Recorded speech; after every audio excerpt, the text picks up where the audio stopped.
can we start with Joshua? You know what? I'm going to pass it to Abby because Abby, you have those notes in front of you. Oh, okay. Great. I know, I was trying to chat you something really fast, Joshua. Thank you. I appreciate that. We had, of course, it wasn't enough time, right? We had some great conversation. I would say just for maybe two things that people seemed, there was a lot of interest around was of course, public health benefits of doing this work, right? Public health benefits. And there was a lot of conversation about clean transportation and those two things being related. And then finally, I would say one interesting conversation piece was how to communicate and message when so many different levels of government and public agencies are all doing similar work. It can get very confusing for the public.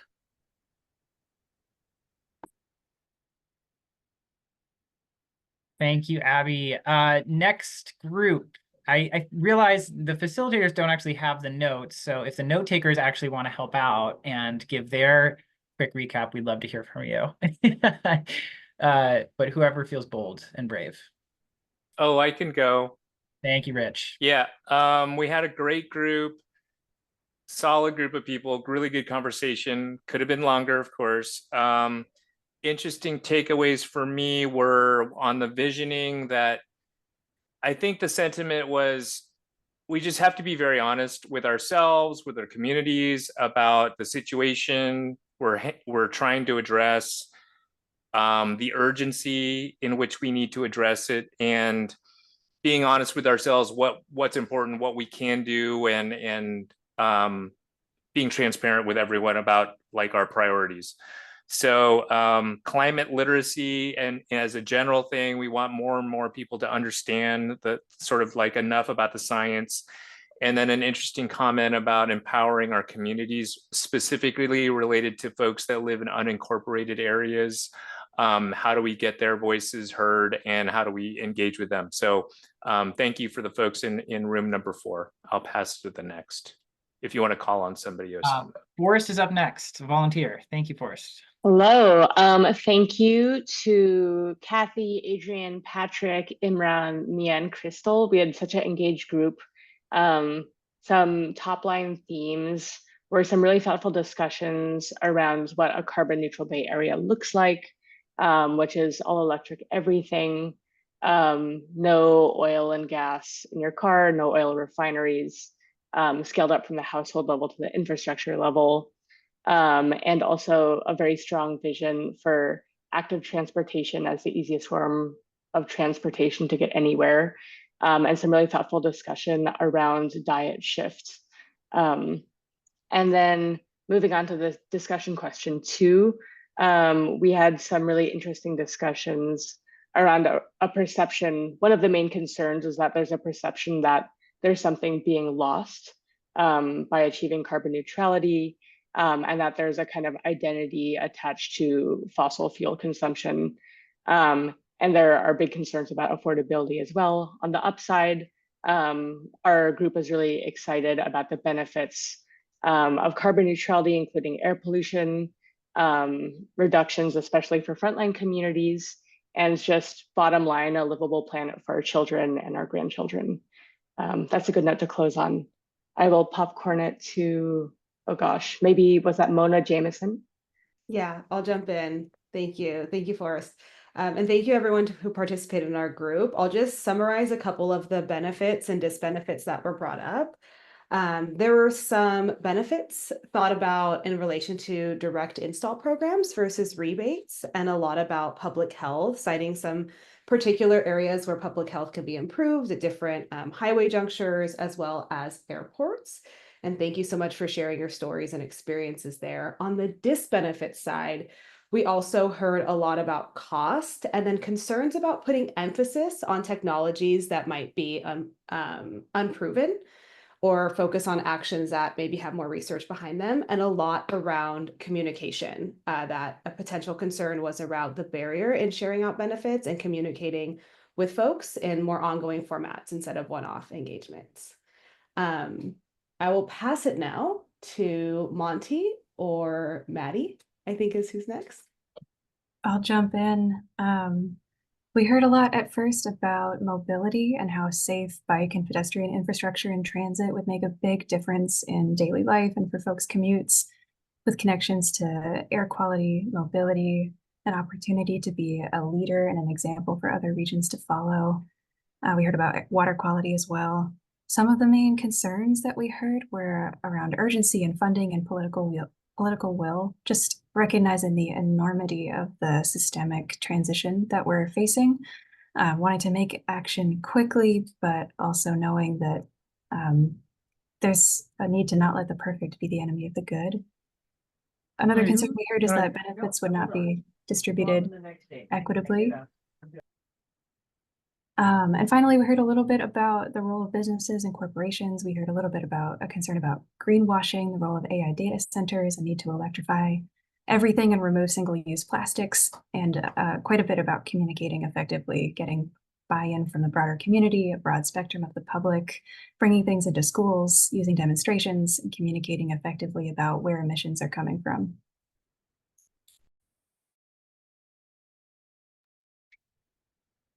Thank you, Maddie. I think we have one more group, and then I can just give a quick recap of our group. Who has not gone?